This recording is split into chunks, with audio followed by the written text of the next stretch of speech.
A beautiful day in the city of Prague in Czech Republic. Aside from the historical things to see in this great city, there are also mysticism lurking around. So one of the first places we visited is the Speculum Alchemiae. Sami's interest in the cult made her tag along. They conduct tours and we got the English for a price of 1200 Czech coronas or around $49. Before starting, we walked around the store and saw some interesting vials, potions, and elixirs. A little background about the building. First written reference about it dates back to the year 980, which means that this house is probably the second oldest building in the city. The house is located near the important trade route La Gran Via, which was thousands of kilometers from northern Spain across Europe to the Far East. Sources say that merchants probably used to come by and brought exotic goods and information with them. The house was a herbal pharmacy in the 15th century, which alchemists sell their potions and elixirs. In the 16th century, the house became a place where the Emperor Rudolf II established his alchemical laboratory underground. There are a lot of history and legends concerning this house, and let us look at Emperor Rudolf II and his fascination with alchemy. Most people know alchemy as a magical endeavor to convert simple metals like lead into noble ones, and the ultimate creation, the Philosopher's Stone. The Philosopher's Stone was essentially a chemical substance that would allow all the alchemy's undertaking to become a reality. Ability to convert metals into gold, extend life, heal illness, provide a never-ending source of light and fire, and even allow the creation of a homunculus. Although alchemists didn't consider the Philosopher's Stone to be magical, many of the properties attributed to it were simply put the stuff of legends. Alchemists were highly respected and sought after in Renaissance Europe.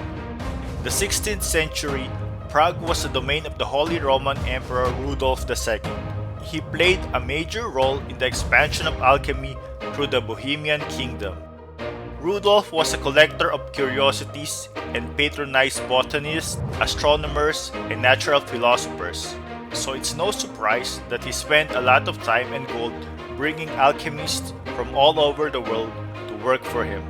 At the time, alchemy was recognized as part of the mainstream science, so Rudolf spared no expense building his own private alchemy laboratory to focus on the ultimate quest of finding the Philosopher's Stones. He also brought to Prague self-proclaimed spirit medium Edward Kelly and mathematician and occult philosopher John Dee, two renowned English alchemists. Because of personal issues between the two, Dee eventually returned to England, while Kelly remained in Rudolf's court. Despite his work and many promises, Kelly failed to produce any gold, and Rudolf eventually sent him to prison, where he died years later from injuries he sustained while trying to escape. As a result, it is possible that Rudolf II did not see a major distinction between his interest in astronomy and mathematics on one hand and his support for alchemy, astrology, and the occult on the other. He, like many intellectuals at the time, thought they were all scientific pursuits. This 16th century secret laboratory appears to have been a result of the emperor's interest that belonged to the hidden wisdom of the past ages. Alchemy is no longer accepted as a scientific way of looking at nature, but history shows that early alchemists did make useful contributions to science and laid the foundation to later fields such as physics and chemistry. Although alchemists did not always understand the results of their experiments, they did occasionally produce real and interesting findings. Over the centuries, the house has undergone several changes and reconstructions. It is one of the few preserved during the redevelopment of the Jewish quarter, which took place in the city at the end of the 19th century.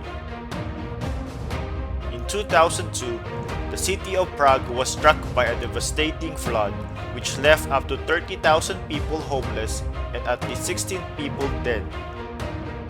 During the cleanup, a house emerged containing numerous underground laboratory facilities dating back to the 16th century.